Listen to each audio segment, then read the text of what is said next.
partir de agora, a aula está sendo gravada. Novamente, boa noite a vocês. Espero que esteja tudo bem aí, né? Nós temos 8 alunos participando, de acordo com o relógio aqui, 20 horas e 7 minutos. Aula de metrologia. Hoje, né, especificamente, nós vamos falar de controle dimensional. Essa é a aula 5, tá ok? É o seguinte, gente. Previsão nossa aqui é em torno de 50 minutos, tá? Se vocês tiverem dúvida, né, durante a minha fala aqui, vocês podem perguntar, de preferência no microfone, para todos ouvirem, né, as dúvidas, tá bom? Me dá um ok aqui com relação ao som e à imagem. Fala para mim, por favor, se vocês estão me ouvindo bem e se a imagem está ok. Tá tudo ok. Então tá bom. Aqui ok. Vamos começar, tá? Bom, eu preciso que um aluno aí, de forma voluntária, diga para mim o que ele está vendo aí.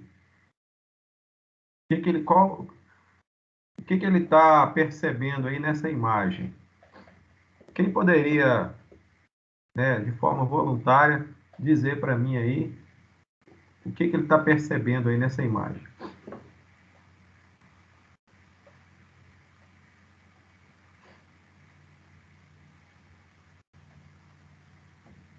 Nós temos aí 8 alunos, né? De repente, um aluno voluntário aí, olha. É a medição do diâmetro? Tá fazendo uma medição, né? Isso. Quem respondeu foi a Beatriz? É isso mesmo? É Beatriz? Sim. Tá. O Diogo tá aí? Diogo, Erivelton. Ô, gente, peraí, não tem ninguém participando não, só tem a Beatriz. Marco Túlio, tá por aí? André. O que eu diria seria a mesma coisa que a Beatriz, né? Eu vejo um paquímetro fazendo uma medição. Tá, então tá tendo aí um procedimento de medição, não é isso? Normalmente, né, no caso aí, pelo fato da peça ser uma peça de formato arredondado, né, a gente pode ter a ideia de que esteja efetuando a medição do diâmetro externo da peça, né? Agora, veja bem o que acontece, pessoal. A aula de hoje, conforme a gente havia dito, né, nós vamos falar sobre controle dimensional. Então, quando nós estamos fazendo algum tipo de medição, usando, né, algum tipo de instrumento, semelhantemente ao que você está vendo aí nessa imagem, muitas vezes a gente não está simplesmente medindo, tá?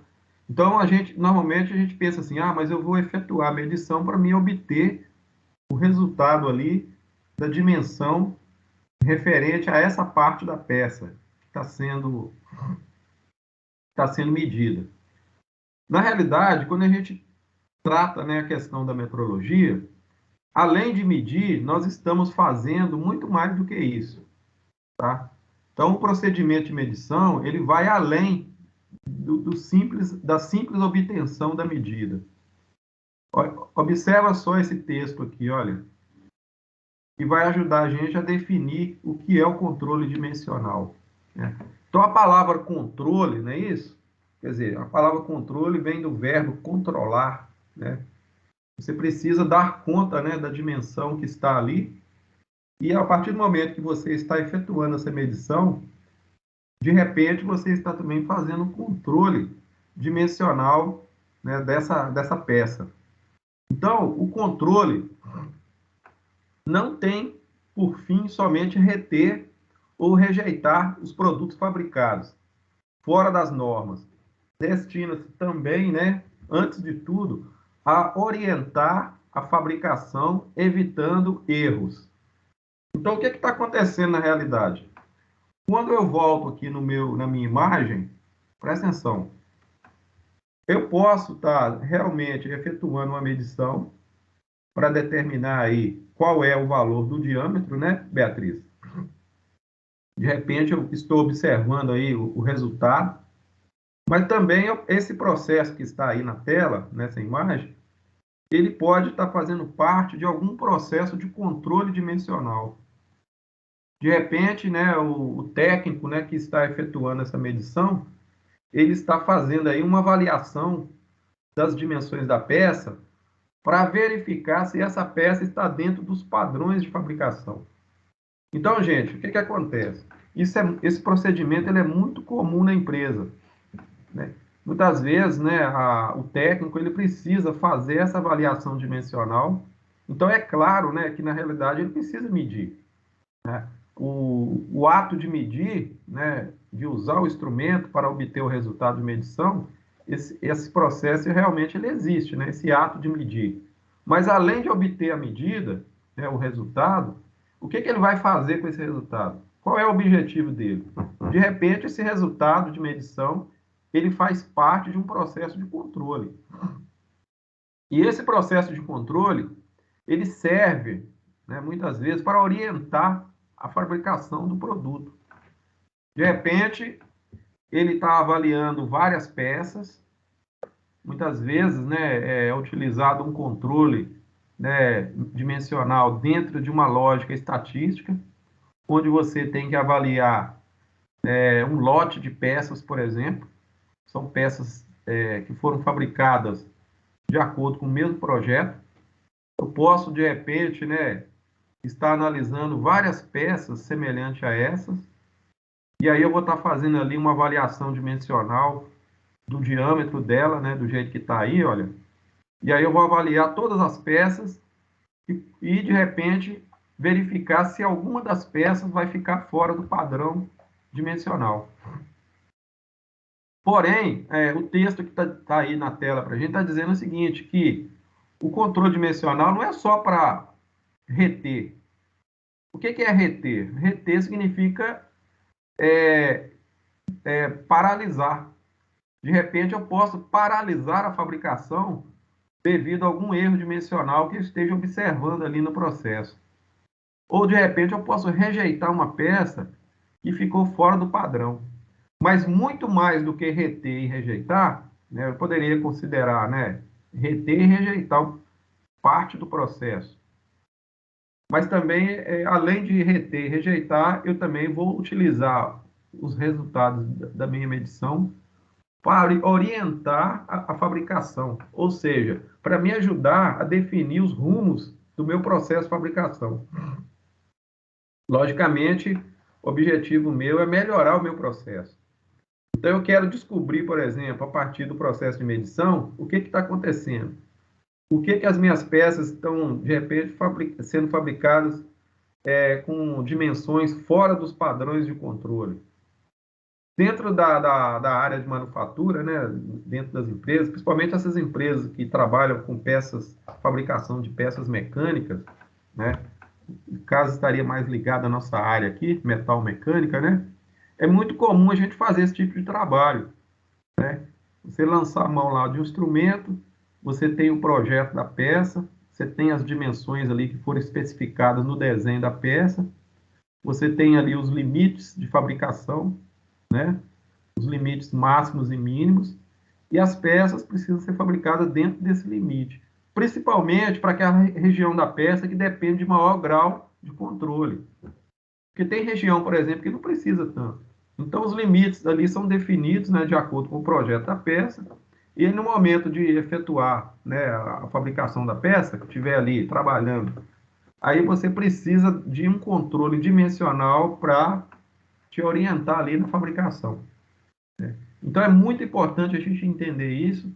Então, na aula de hoje, né, eu vou falar um pouco mais sobre isso e tentando passar para vocês alguns conceitos para que vocês entendam a importância do controle dimensional dentro do processo aí de medição, né? A metrologia, ela se presta, né, a esse objetivo também, no sentido de que ela vai oferecer, né, as condições aí.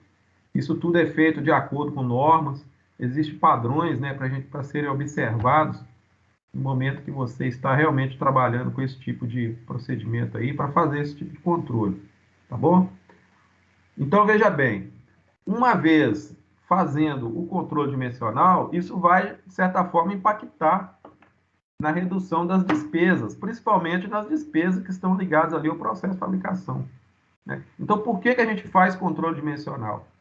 Para melhorar, né, a questão da produtividade, tá certo? Na medida que eu consigo enxergar antecipadamente o que está acontecendo com o meu processo, de repente eu vou ter que mexer num parâmetro de fabricação. Quem sabe eu estou tendo problema, né, com o instrumento, ou estou tendo problema ali com o operador da máquina. De repente a minha máquina está desregulada, ou quem sabe tem um erro no projeto. Eu tenho que descobrir alguma coisa que esteja acontecendo que está fazendo com que a minha peça esteja ficando fora do padrão de fabricação. Então, uma vez corrigindo essas situações, essas adversidades do processo de fabricação, eu consigo enxergar que no momento mais adiante, né, eu vou melhorar o meu processo.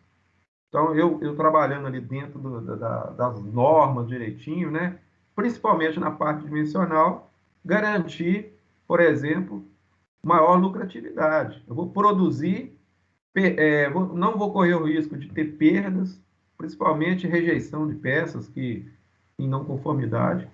Então, a gente precisa entender o controle dimensional não só como apoio à produção, mas também para gerar viabilidade econômica, né, no sentido do processo em si, né, do processo de fabricação.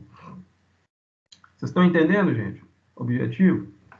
Então, o controle dimensional normalmente é feito por aparelhos e instrumentos. Esse exemplo que eu dei aí é um exemplo simples, né? Estou usando aí um paquímetro, né, para fazer uma avaliação dimensional de uma parte da peça, mas na verdade, né, a gente vai perceber que existem diversos tipos de instrumentos e aparelhos relacionados, né, que estejam aí apropriados para cada situação, né? Então, durante o nosso curso, né, mais adiante, a gente vai apresentar para vocês alguns desses instrumentos e aparelhos. Faz parte do nosso plano de ensino, que vocês conheçam, né, esses tipos de instrumentos e aparelhos, desde aparelhos assim de natureza mais manual, né, que você vai usar aí, mas também existem aparelhos sofisticados para fazer esse tipo de controle, tá? Nós estudamos, né, na aula passada a respeito do processo de medição, né? Aliás, falamos de processo de medição, mas também falamos de sistema de medição. Então, você já aprendeu que existem uma quantidade grande de variáveis de processo que vão influenciar no processo de fabricação da peça, né? Uma delas está relacionada à questão dos aparelhos e dos instrumentos, tá? Outras estão relacionadas à própria peça, ao meio ambiente, né? Ao operador também, né? Ao técnico ali. Mas, de modo geral, como a gente está falando de controle dimensional, nós temos que levar em conta que existem variações possíveis na medida que a gente busca, né, fazer esse controle. Tá certo?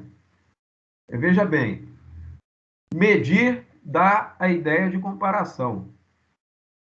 Comparar coisas da mesma espécie, portanto, definimos medição como.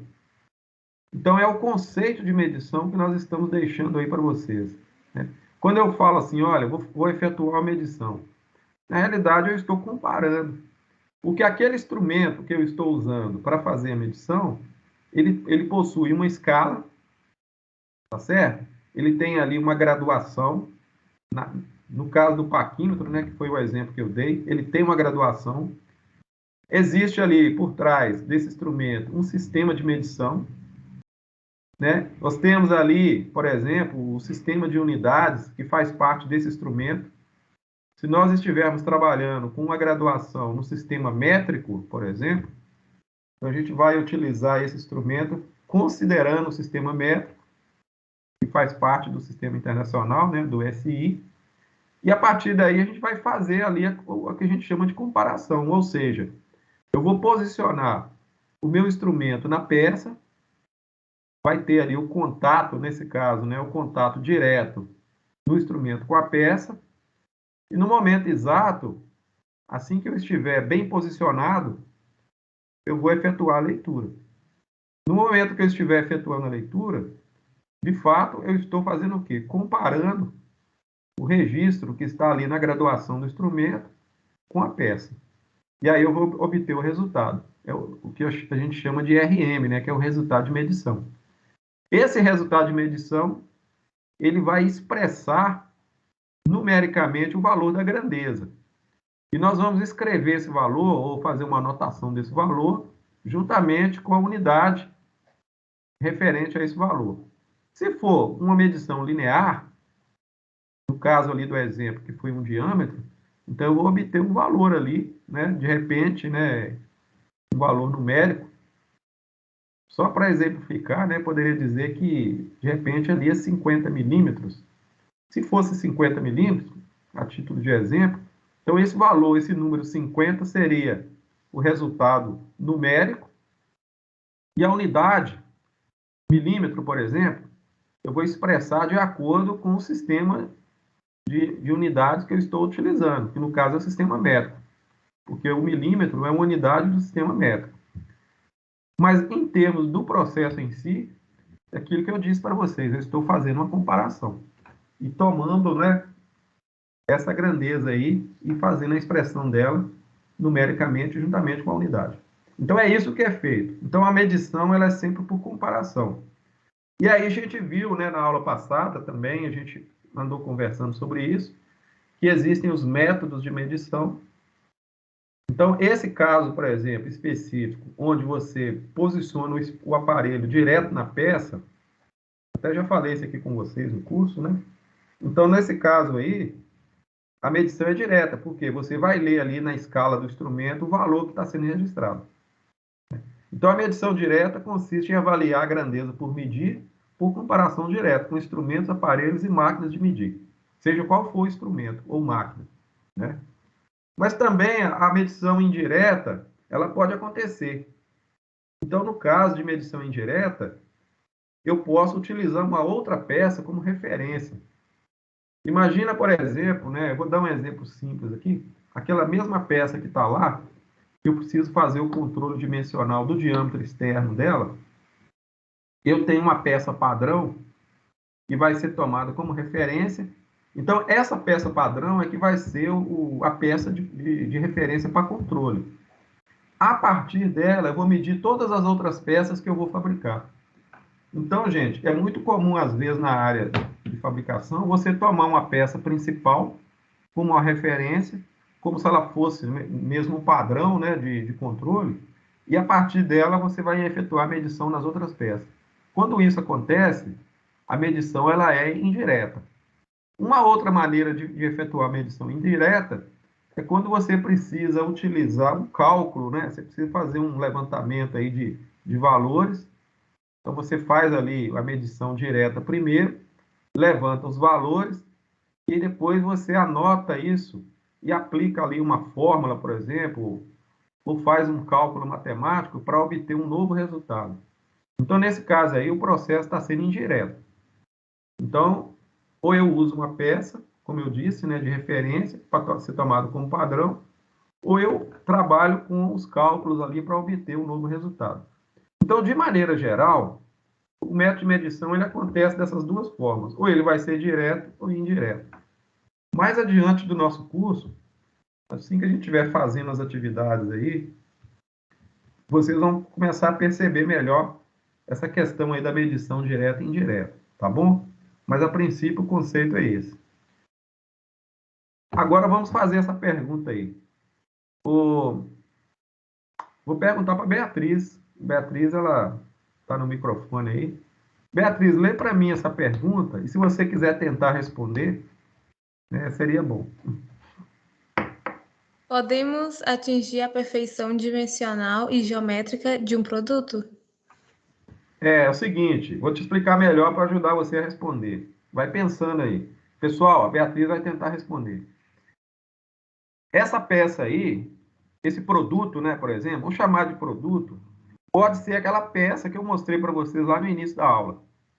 Então, digamos que você imagina aquela peça, e você fala assim, olha, eu tenho um projeto, lá no projeto, né, tem um desenho ali tem um material que a peça vai ser construída, tem os procedimentos técnicos, né, que vai ser usado na hora de fabricar a peça lá na máquina.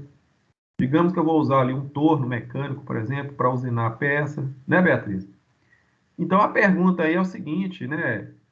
Dentro dos padrões lá do projeto, é possível atingir a perfeição dimensional e geométrica do produto? A parte dimensional tem a ver com as medidas da peça. E a perfeição geométrica tem a ver com o formato dela. No caso ali, ela tem a parte arredondada, né? Ela tem um certo comprimento ali. Ali tem, né?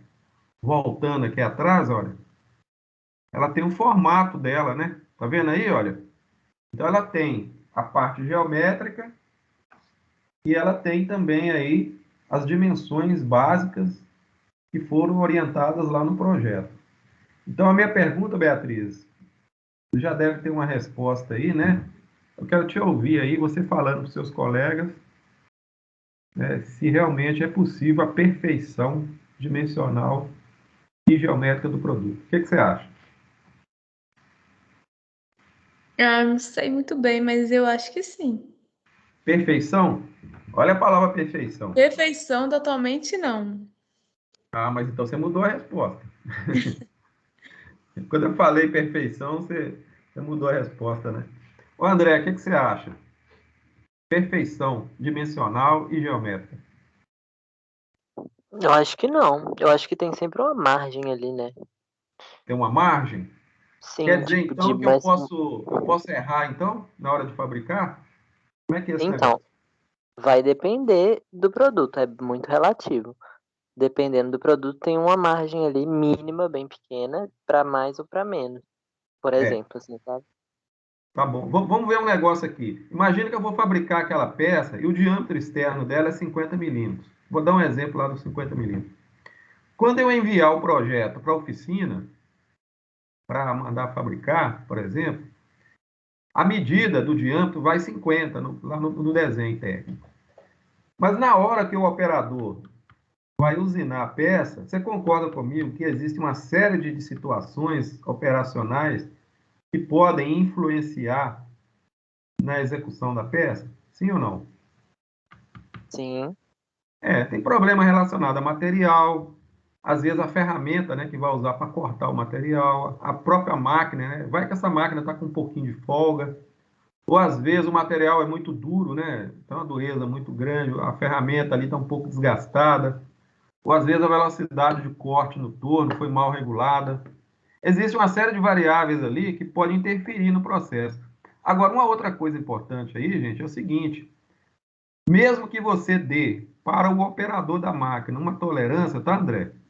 Você diga para ele assim: olha, você pode fabricar com 50, mas você pode passar um pouquinho de 50. Então, você pode, na hora de cortar o material aqui para produzir o diâmetro do eixo, da pecinha, né? Seu produto, você pode passar um pouquinho de 1 milímetro para mais ou para menos, de repente, ou 0,0 alguma coisa, em termos de dimensão. E ainda assim, mesmo você estabelecendo um limite de fabricação, de máximo e de mínimo, ainda assim é necessário fazer o controle. Então, na realidade, o que é que eu estou querendo dizer para vocês? Que quando eu coloco a palavra perfeição, significa algo praticamente inatingível, né? Não existe produção perfeita, tá, gente? O que existe é uma fabricação dentro dos padrões de fabricação. Você pode produzir a peça ali e ela, de repente, ela vai obedecer, né, a uns padrões ali dimensionais, de tal forma que ela seja aprovada, né, que ela vai ser aceitada, ela vai passar no controle de qualidade, porque vai ser feita uma avaliação dimensional dela dentro do processo de fabricação. Normalmente, o controle dimensional ele pode ser feito antes, durante e depois do processo.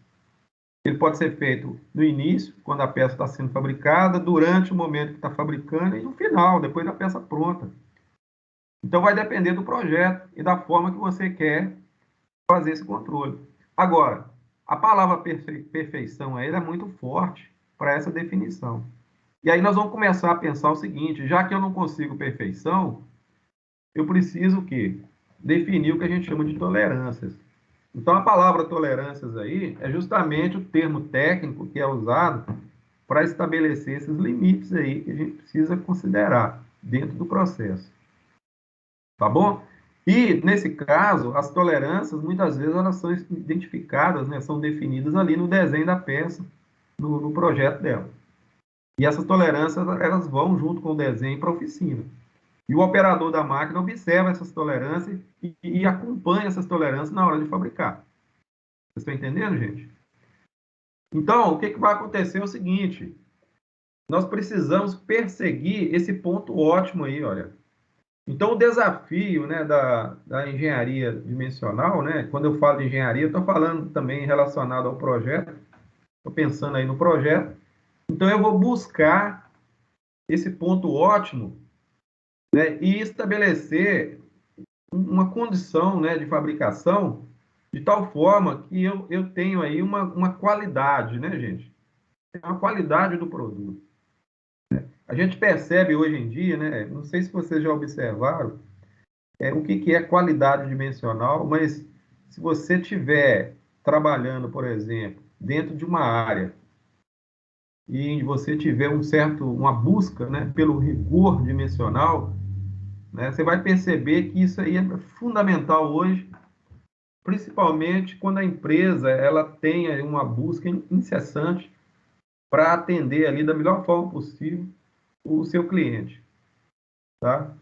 Então, isso tem a ver com a questão econômica, né? E a perfeição, ela é uma coisa que você busca, né? Quer dizer, talvez ali vai ser o seu horizonte, né? Quer dizer, a perfeição, mas ela não é atingível necessariamente. Mas pelo menos você vai trabalhar dentro dos padrões que são estabelecidos ali, tanto pela norma quanto pela definição ali do projeto, na dimensão que foi especificada ali no desenho. Espero que vocês estejam entendendo, né? Lembrando que isso tudo que eu estou falando aqui também tem um impacto econômico no processo de fabricação. A gente já falou isso lá atrás. Bom, então nesse caso, já que não existe perfeição e já que a gente precisa considerar graus de tolerância, né, ou valores, ou melhor dizendo, faixas de tolerância para o processo de fabricação, então nós precisamos começar a entender como que isso funciona na prática, né? E aí existem dois termos muito importantes aqui na área de metrologia, são conceitos assim fundamentais para você começar a entender. Um deles é o conceito de precisão e o outro é o conceito de exatidão. Aí vem para vocês a pergunta aí: precisão é a mesma coisa de exatidão? Tem diferença esses dois conceitos? Quando você vai, né, tentar buscar o significado desses dois termos, fica parecendo que é a mesma coisa, né? Quer dizer, eles são muito parecidos no conceito. Mas dentro do campo da metrologia, nós vamos começar a entender que exatidão não é a mesma coisa de precisão. Então tem um conceito aí, olha, para nós aqui na metrologia, a exatidão está associada à proximidade do valor verdadeiro. Esse VV aí, olha, grava essa sigla aí, olha, VV, valor verdadeiro. Então, a exatidão está associada à proximidade do valor verdadeiro. Quanto mais o seu resultado que foi obtido no processo de medição aproximar do valor verdadeiro, significa que aquela dimensão ali está mais exata, né? Se ela distanciar do valor verdadeiro, ela está menos exata. Esse é o conceito. E a precisão está associada à dispersão dos valores resultantes de uma série de medidas. O que eu estou querendo dizer para vocês aí, gente? Presta muita atenção nisso aí. Quando eu falo precisão, é porque eu vou precisar medir a minha peça várias vezes. Então, aquele diâmetro lá atrás que eu mostrei para vocês, eu não vou medir o meu diâmetro somente uma vez. Eu vou medir uma vez e vou, de repente, anotar o valor, o resultado, o meu RM, né, que é o meu resultado de medição, Depois eu vou posicionar de novo o instrumento. Eu vou girar talvez a peça, eu vou medir de novo. Eu poderia fazer ali várias medições. Digamos que eu faça 5 medições no mesmo diâmetro da peça. Para que eu faço isso? Eu vou medir a peça em vários pontos diferentes, porém avaliando o mesmo diâmetro. Se o meu diâmetro for 50 milímetros, eu vou verificar no contorno da minha peça, né, já que é o diâmetro externo, o que está acontecendo com ela em torno dela. E aí eu vou verificar se existe algum tipo de dispersão. O que é dispersão? Porque cada resultado que eu vou obter ali, eu vou medir uma vez, vai dar 50, pode ser que eu meço de novo, dá 50 e um pouquinho. Pode ser um pouquinho para mais, um pouquinho para menos. E eu tenho ali 5 resultados, por exemplo. E aí eu vou começar a enxergar ali o grau de precisão que aquela peça foi fabricada, a partir dos resultados dessas 5 medições que eu acabei de fazer. Então, o que tem que ficar claro para vocês aí é o seguinte: primeiro, eu tenho o que a gente chama de valor verdadeiro, que é o VV, que é o valor lá que eu vou especificar no projeto, de repente, que vai ser, inclusive, esse valor verdadeiro vai funcionar como se fosse a minha referência. E depois eu vou efetuar a medição, e se toda vez que eu fizer uma medição, se o meu resultado aproximar do VV, do valor verdadeiro, significa que aquele resultado está mais exato. Distanciando, menos exato. E a precisão está relacionada às várias medições, né, que eu fizer aí, e vou comparar todas elas com o valor verdadeiro também. Mas aí eu vou observar a dispersão delas, né, a relação de um resultado pelo outro. Então, a precisão está relacionada com as incertezas aleatórias. Grava isso aí também, gente.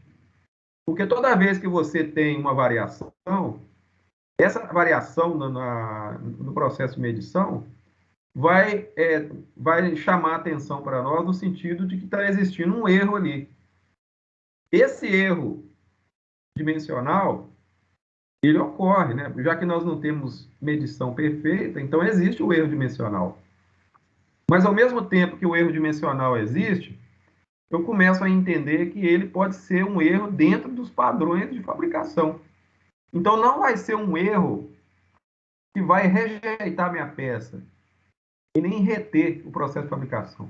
Se eu estiver fabricando dentro dos limites de tolerância, significa que o meu erro, por exemplo, se ele for menor do que o valor que eu especifiquei no projeto, para limite máximo e mínimo, significa que o meu erro é admissível. Vocês estão entendendo o que eu estou falando, gente?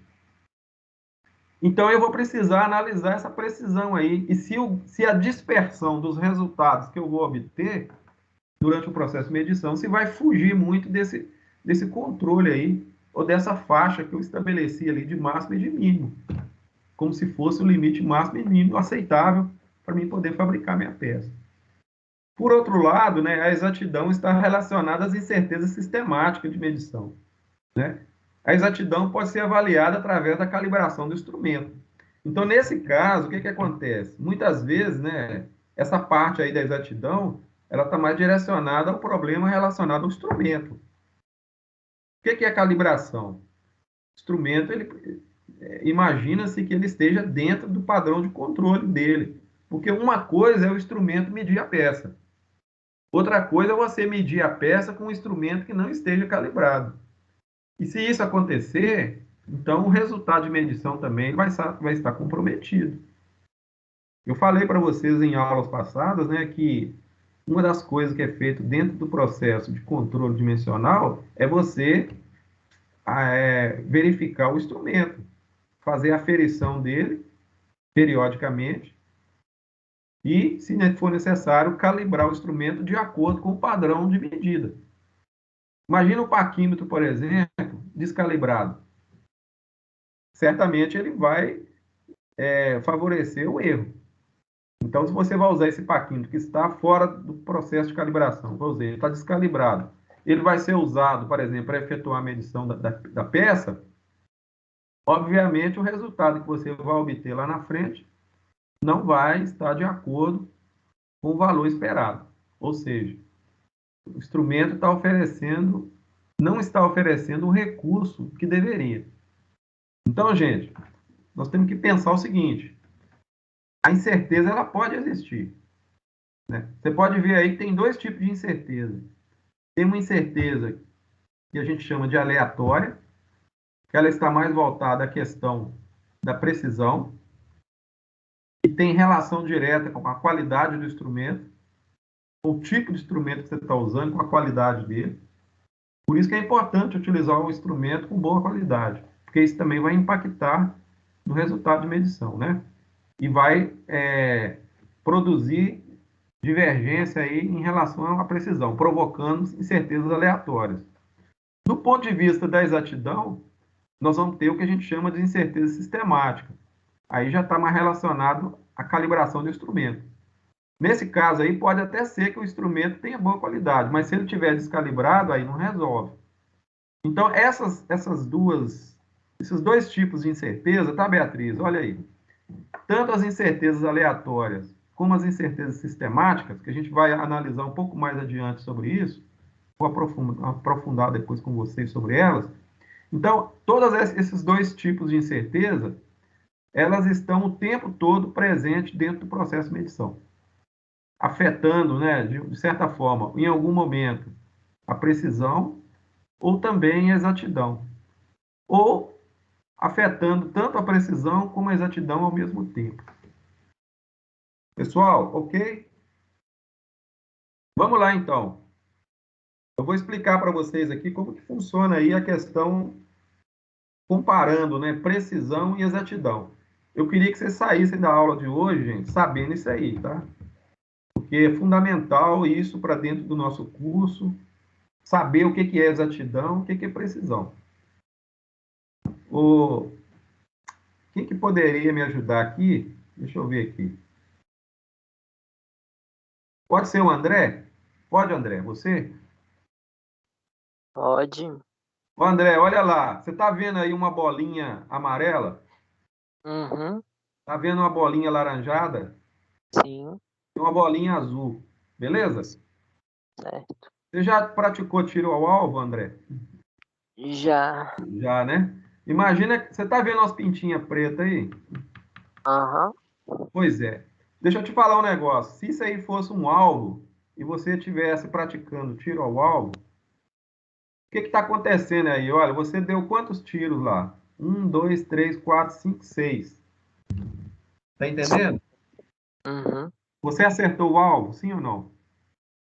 O alvo sim, né? Mas não a pontuação mais alta. Pois é, veja bem, eu estou tentando explicar para vocês o conceito de precisão e exatidão usando esse exemplo aí do alvo, né? Então, o que está acontecendo aí nesse primeiro exemplo aí? Nós não temos nem precisão e nem exatidão, porque o objetivo nosso aí não era acertar a parte amarela, sim ou não? É. Sim. Então, do ponto de vista da precisão, eu não consegui atingir. Você pode ver que se eu fosse pensar, por exemplo, num atirador e dizer assim, olha, ele não está sendo, esse atirador não está sendo nem preciso e nem exato naquilo que ele está fazendo. Então, no caso aí, o que está acontecendo? Nós estamos tendo grande dispersão de resultados, porque cada bolinha preta dessa aí é um resultado. Essa bolinha preta poderia ser, por exemplo, cada medida que eu efetuei na peça. Aquela pecinha lá atrás que eu mostrei para vocês, né? Eu medi o diâmetro dela. Digamos que eu fiz 5 medições e eu obtive 5 resultados diferentes para o mesmo diâmetro. E nenhum dos valores que eu obtive como resultado de medição aproximou um do outro. Então eu tive aí o que a gente chama de dispersão. Os valores ficaram longe um do outro. E ficaram também diferentes do valor verdadeiro, porque o valor verdadeiro ele não vai existir sempre. Ele existe como referência. E aí nós temos aí o que a gente chama de erro, existência de erro sistemático. Então, o resultado desse processo aí, ele é o quê? Não preciso e não exato. Entendeu, André? Agora, olha esse aqui, André. Pessoal, estou falando com o André aqui, vale para todo mundo. Caso 2. Qual que é a diferença do caso 1, gente, para o caso 2? Olha lá, o 1 e o 2. Fala aí para mim, André, o que você está percebendo agora? Lá no caso 1 tinha uma dispersão maior e aqui está mais concentrado em um ponto.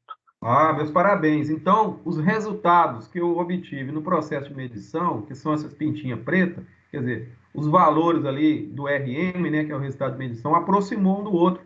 Então, eu vou diminuindo a dispersão, porém, eu não estou o quê? Eu não estou com o resultado exato, porque o exato mesmo é a parte amarela.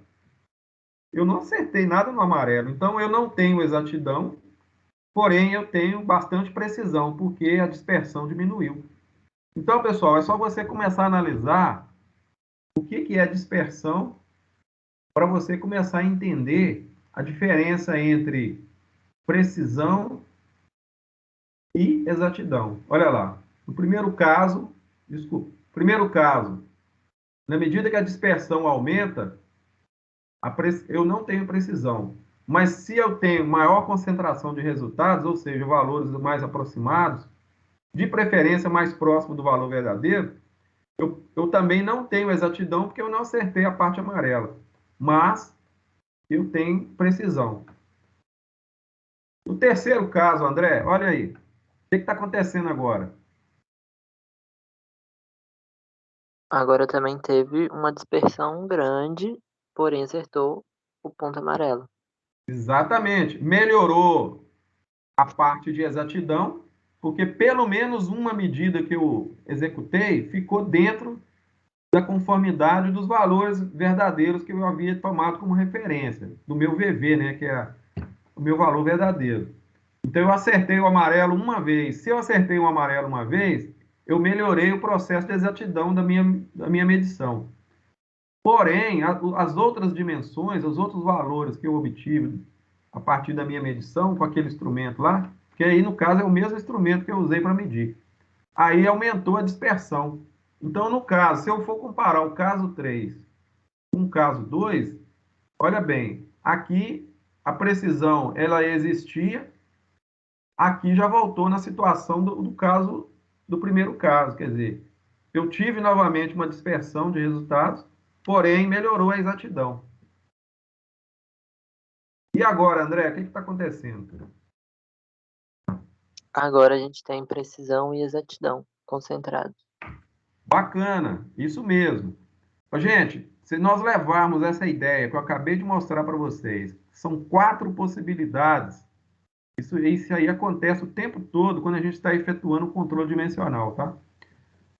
Então, no caso, esse último caso aí, o número 4, é o que a gente deseja, tá certo? Que aconteça. O que eu estou querendo na realidade, né, Beatriz? Olha lá.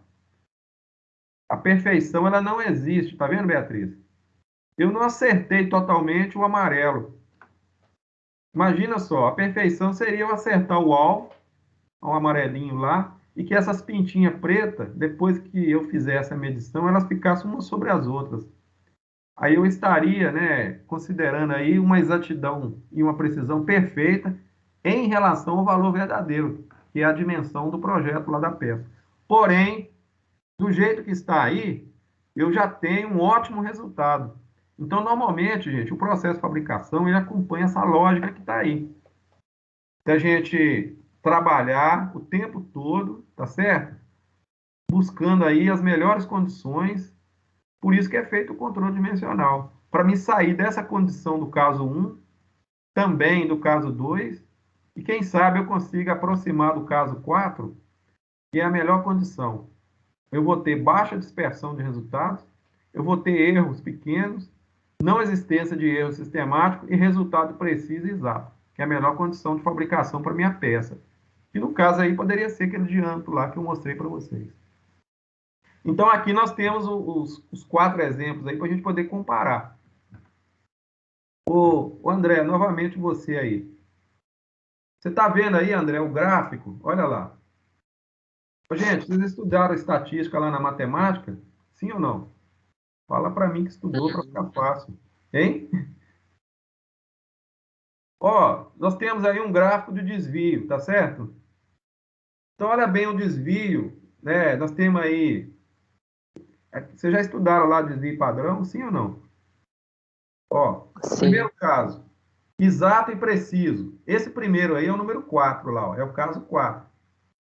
Quando você tem maior exatidão e maior precisão, a curva ela fica mais estreita. Tá certo? Ó?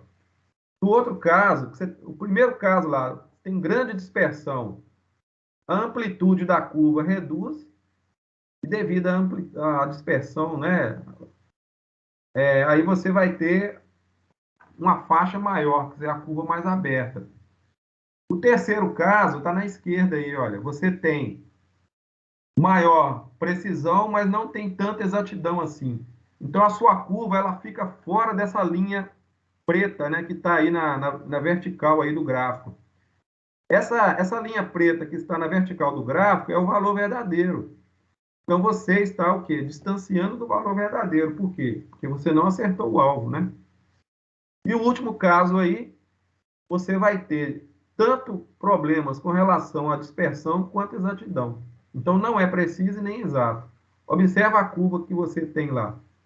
Você não está nem próximo do valor verdadeiro e a curva também não obteve a amplitude desejável. Então, no caso nosso aqui, olha, esse caso 4 aqui, olha, nada mais é do que esse primeiro que está em cima aí, onde nós temos exatidão e precisão. Nós vamos trabalhar depois com alguns cálculos matemáticos, tá certo? Nós vamos usar algumas fórmulas da estatística para a gente fazer algum tipo de avaliação, né? Para a gente entender melhor o que está acontecendo aí. Então, o conceito é esse, né? Exatidão e precisão. Lembrando que as incertezas elas existem e nós vamos ter as incertezas aleatórias e sistemáticas no sistema. Por que tudo isso acontece? Por causa dos fenômenos, né, que estão associados aí aos processos de medição, que nós vimos na aula passada, que vai impactar o resultado de medição. Aqui nós temos um outro exemplo. Ô André, qual que tem maior dispersão aí? O 2 ou 1? Seria o exemplo 2. O 2. Nós temos um valor aí de 75 centímetros, tá vendo? Ó? E aí foi feita várias medições para tentar determinar, fazer o controle aí da peça. Cada pontinho desse aí representa um resultado. Você pode ver que no caso 2 a dispersão foi alta, né? Nós temos aqui também a resposta aí, olha. Primeira linha de produção são melhores que a segunda. Claro, né? Porque tem mais concentração de resultado. Isso ocorre porque a dispersão dos elementos em torno da média é menor. Maior concentração de resultado. É o desejável para nós. Seria o caso, né, que eu estou analisando aí para um valor aí em torno de 75 milímetros. Aí, gente, olha esse caso aí. Eu tenho aí três situações, ó. A, B e C. Primeiro caso, letra A. Medidas precisas e exatas.